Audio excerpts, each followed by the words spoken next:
It's Calgary's podcast on the Canada's Podcast Network. Robert Price is one of the founders and the CEO of Bōde, a new peer-to-peer real estate platform that just launched in Alberta. Previously, Robert was a senior executive at Alberta telecom disruptor Axia, which brought high-performing, low-cost fiber infrastructure to customers in Alberta, the US, France, and Singapore. Robert thrives in leading high-performing teams to deliver amazing customer experiences and meet critical revenue objectives.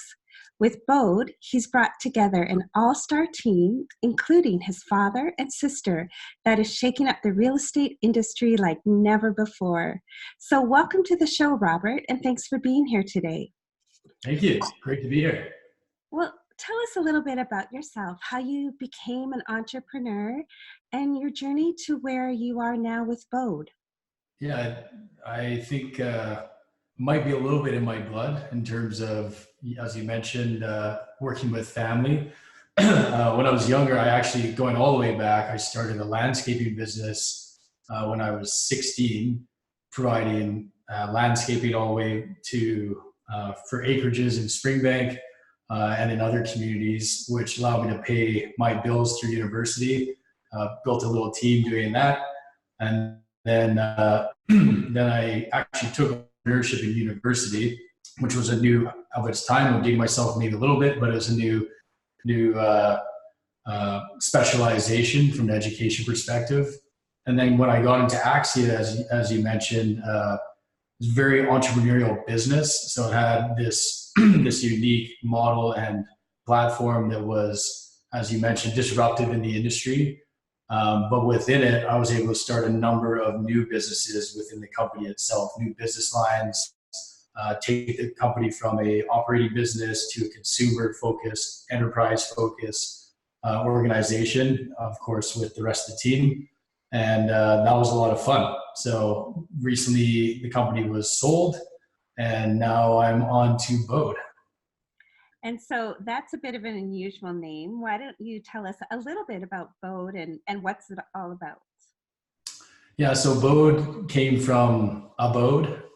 So speaking to your home, a place where you're comfortable, you're emotionally connected to all the experiences that happen in your life, in your home, and friends and family that visit you there.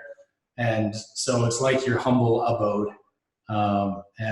And very much thinking of the Canadian mentality, which is very, very humble and friendly to begin with. So we just saw that connection with how we do business from a culture perspective and from how the Canadian consumer thinks. And what services do you offer through the company?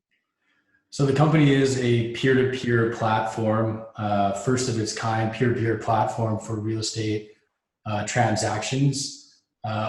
So it's going all the way to the end of the spectrum of saying, instead of requiring, there will be a market that requires an agent or people that like that agent experience, but we believe there's this whole different segment that would, if it was empowered with the tools, with the data, and with a really thoughtful experience from a technology perspective, they can be empowered to do it themselves. And we have this fundamental belief that Canadians are smart. People are smart, especially the people buying homes. So if you arm them with the critical tools and the data that they need to do it successfully, they can save time and ultimately save money. At the end of the process, if you're able to sell your home, you are charged 1% fee, which is 75% less than the typical average. And so it's really starting with a transformational experience and then ending with substantial savings at the end. Great. Well, now Calgary is known for its entrepreneurial spirit. That's something the city is really proud of. What do you think are some of the benefits of being an entrepreneur here and starting a business in Calgary? Yeah, it's a great place to do business. Other than going to university in California for 4 years, I've spent my whole life here. My family, multiple generations before have been here. So these are our roots. And I find Calgary as a city very much it is a small town within a big city. It's growing fast, but it still feels small to me in terms of 6 degrees of separation, the energy around it, no pun intended, in terms of the people that are excited to do different things and provide economic diversification, provide new ideas. I think there's a welcomeness to it. You also have events like the Calgary Stampede, where for 10 days, we're all buying into a single event. I think that's truly unique in terms of my international friends that have experienced it. So I really like, I would say on top of that, having done some business in the United States, in Europe, in Asia, we have a very friendly culture here. Business culture is very much, while it's competitive and hardworking, it is a high respect, high integrity, I would say business culture, which makes it a lot of fun. It makes it a lot of fun to still compete, but you're doing it in a really high integrity way. Right. And what would be some of the challenges that you see doing business here? Yeah, I would say, well, in our specific business, we're in software. So the brilliant thing about software and the exciting thing about it is you can do anything. But that's also its biggest challenge. So in our particular case at Bōde, we have an all-star team of people that really know their stuff and have tons of great ideas, but you have to find the way to shape that. Basically, we don't have the problem of too many or problems that we can't solve. We have the other problem, which is we can solve all the problems, and then how do you actually organize a roadmap and an execution to be successful? So in the Calgary context, it's all about, and in any context, always about finding the best people, especially if you're starting a business, people that you trust or that you worked with in the past. We're lucky to have that at this company, so that you're already past that point. You don't have to learn how to work together. You don't have to learn how each person thinks and the nuances from a leadership perspective. Though it is a new topic, you've already been through some battles together, so you can really start with the ground or start running, I should say. Yeah. Well, I'm interested for your response to this next question because you're born and raised Calgarian. So what are a couple of your favorite spots to go if you just need to recharge or get creative? Do you have a few spots locally that are kind of special to you that way? Yeah, I love there's the trail run at Edworthy, which I enjoy, both making my heart rate go above 300 beats per minute, I think, at the top of that hill, but also getting the view and getting the fresh air. I find I do my best thinking when I'm walking or running or getting outside of this exact chair that I'm in right now.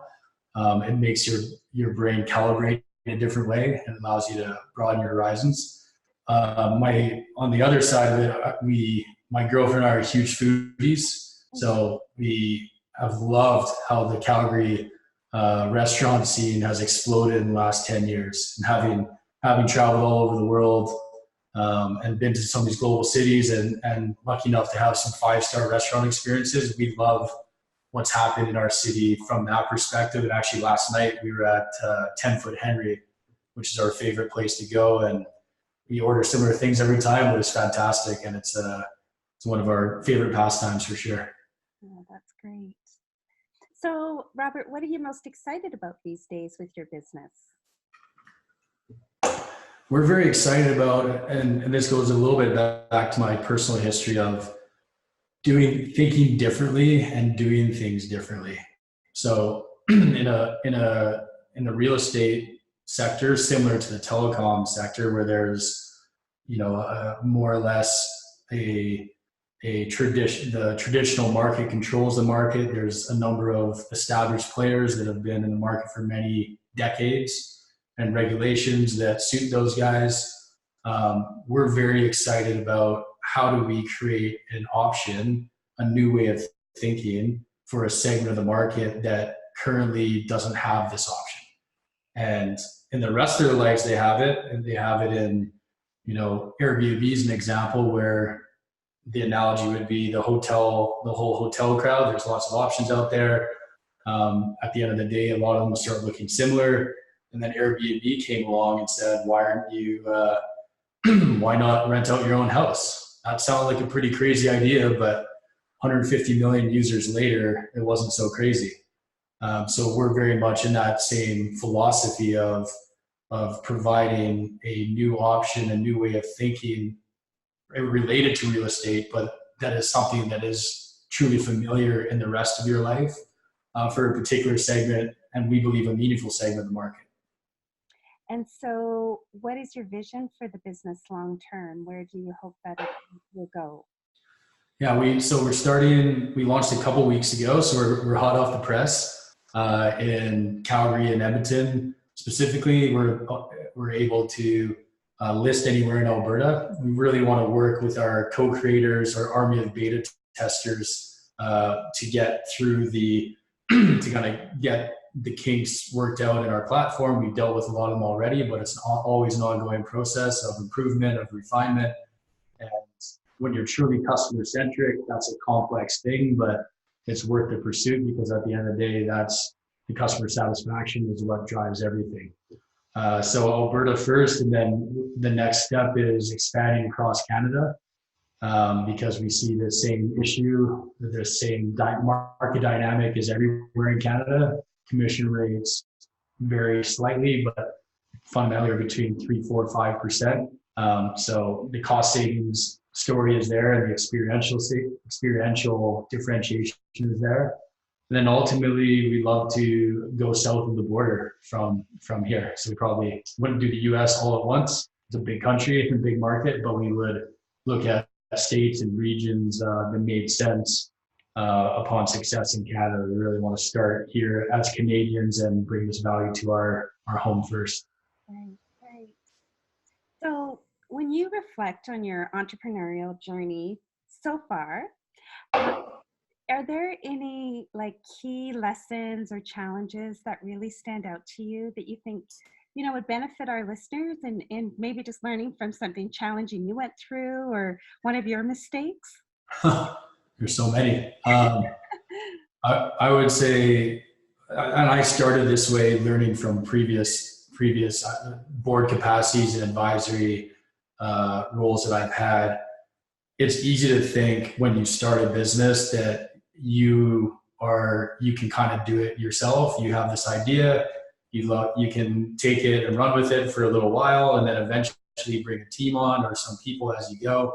I'm a big advocate of starting first, invest in yourself. So put your own money into it, not just your time, your actual money. That is a totally different equation than if you were just saying, I've got this idea, now I want to go out to the market and ask for their money and you bankroll me to my success. So start with your own investment and start right out of the gates with a team. Think of who are the best people that complement your weaknesses, because everybody has them. You have your strengths, but you also have the other side of that coin. So who is going to fulfill your strengths? Nobody individually is perfect, but if you add all those pieces together, you can really create a perfect team. So do that early. Don't wait a year. Don't wait 6 months, a year, 18 months. Do it right out of the gates so that everybody can own in the business, be excited about it, have their incentives aligned, and will chase after it all the way from the start. And something I mentioned earlier, when you're picking those people, you should start with people you trust. And ideally, you've worked with them before, or you trust them because you know them very well. That will just make you way more efficient out of the gates, and not spend a bunch of time kind of trying to figure out how you all can best work together and working through those kinks and the fit.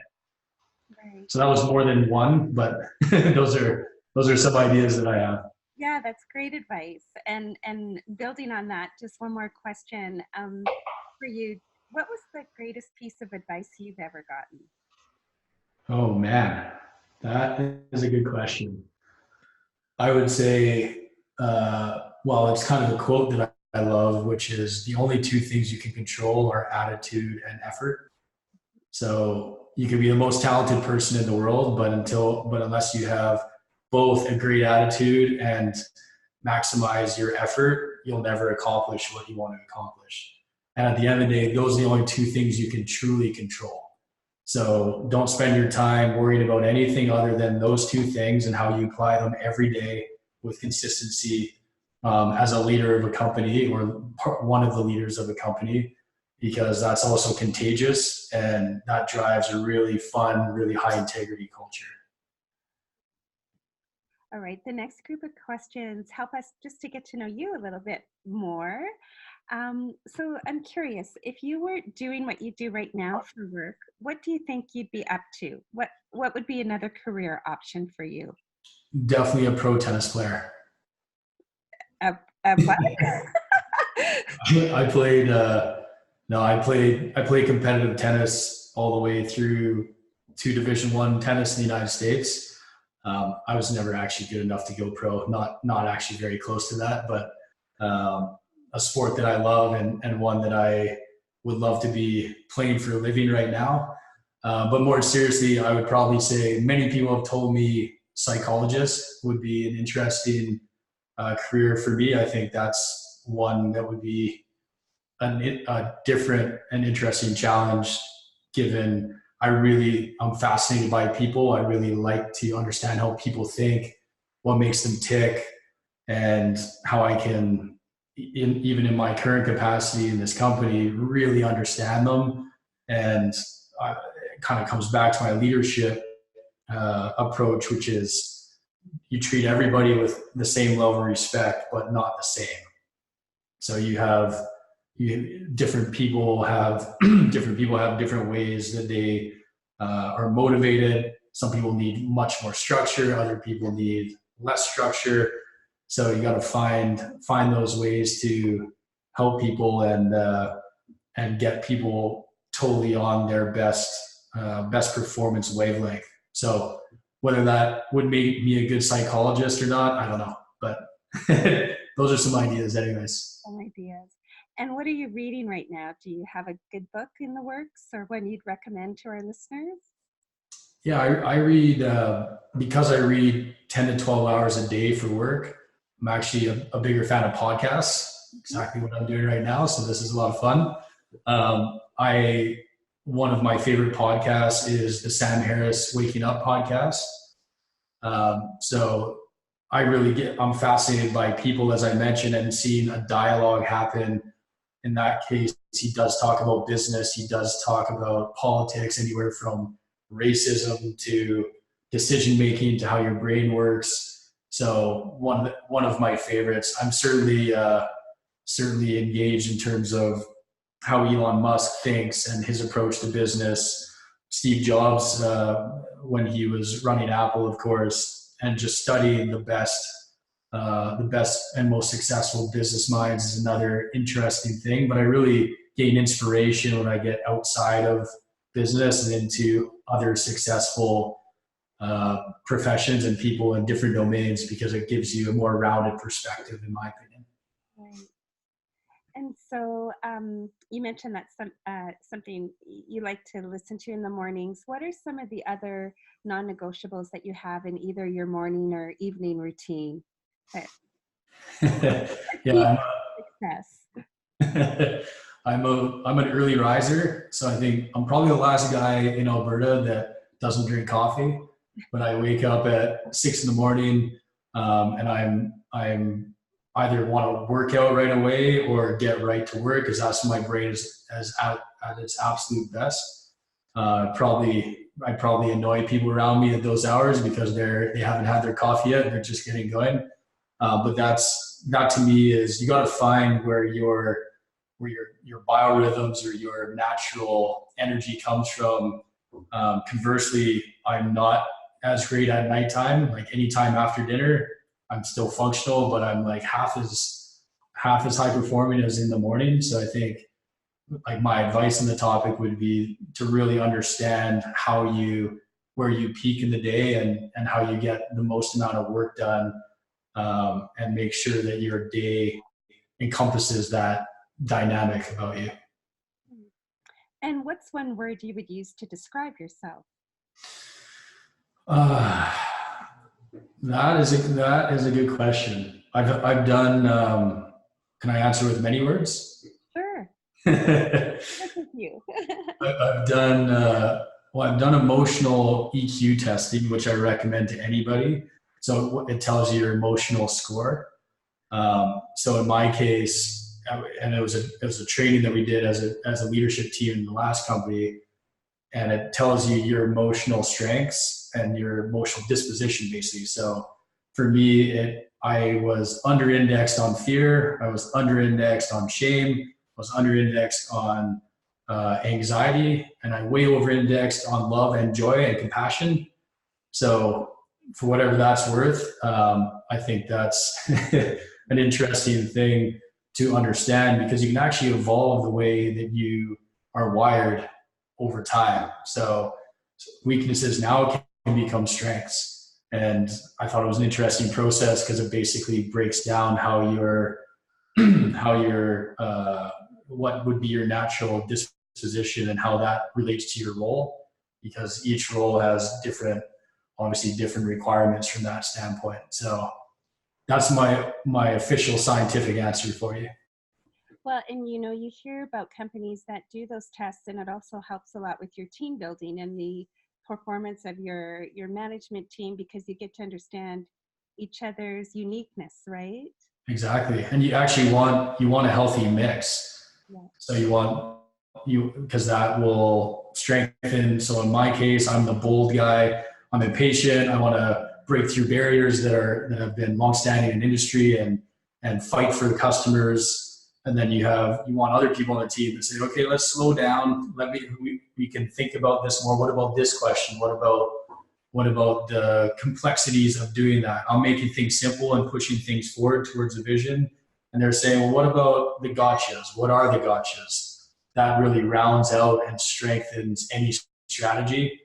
So you want to first understand who you are to that extreme, or to that understanding, and then find people that can really complement that strength or that weakness, as I mentioned before. Yeah. Well, my last personal question for you is, what is your favorite place in the world and why? Favorite place in the world? That I would say, I really like Cabo San Lucas. I've been going there for many years. It's just spectacular weather. I don't think it's never above 35, and it's seemingly ever below 25. Just incredible temperatures, surfing, world-class golf. I'm a huge Mexican fan. So the world's best guacamole, at least by my standards, and lots of different ways to go there, whether it's with family or couples trips or friends trips. I just really love traveling, and Cabo is definitely one of my favorites. Great. Well, my final question for you today is, it's often hard for entrepreneurs to disconnect. And so we ask a hypothetical question to all of our guests just to see what their response is. So I'd like to imagine there's a small, beautiful tropical island in the middle of the ocean, and it has a phone booth, but no internet. So it's kind of survivor stylish. I mean, you would have all the necessities you need, but we would drop you off there. And I'm just curious, how long would you last, and what would you do before you'd call the boat to come pick you up? Okay, so I can call the boat at any time and they'll come get me. Yes, you can. Okay. I would probably last 24 hours. Not because of disconnection from technology, but from disconnection from people. So that's what it all boils down to for me at the end of the day, is people and your relationships with family and friends. And that's what life's all about. So if I didn't have them close by, then I would probably turn very quickly into Tom Hanks from that movie where he starts talking to a volleyball because doesn't have any other people around. Yes. So I'm quite independent, conversely, but I would very much be excited to connect with people again. Well, Robert, it's been so nice to have you on the show. And I like to leave our listeners with the best way to get a hold of you. Where can they find you online if they want to learn more about you or about your company? Yeah, so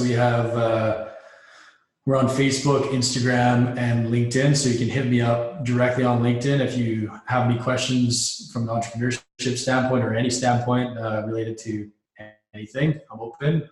I will respond. Our company, we have a Facebook page, Bōde.Canada. Same thing with Instagram, Bōde.Canada. So the team is on that, and I'm on it as well as it relates to anything that comes in. So yeah, we're on all the key social platforms. That's great. Is there anything else that you would like to add before we say goodbye today? Oh no, I think that's it's been a fun conversation, and hopefully I was able to provide some insight that people can get some value from, and happy to continue the conversation. It's been great. Yeah, thank you so much, Robert, for being on the show. And I really enjoyed chatting with you and getting to know a little bit more about your entrepreneurial journey and doing business in Calgary and just the experiences you've had. So thank you. Thank you.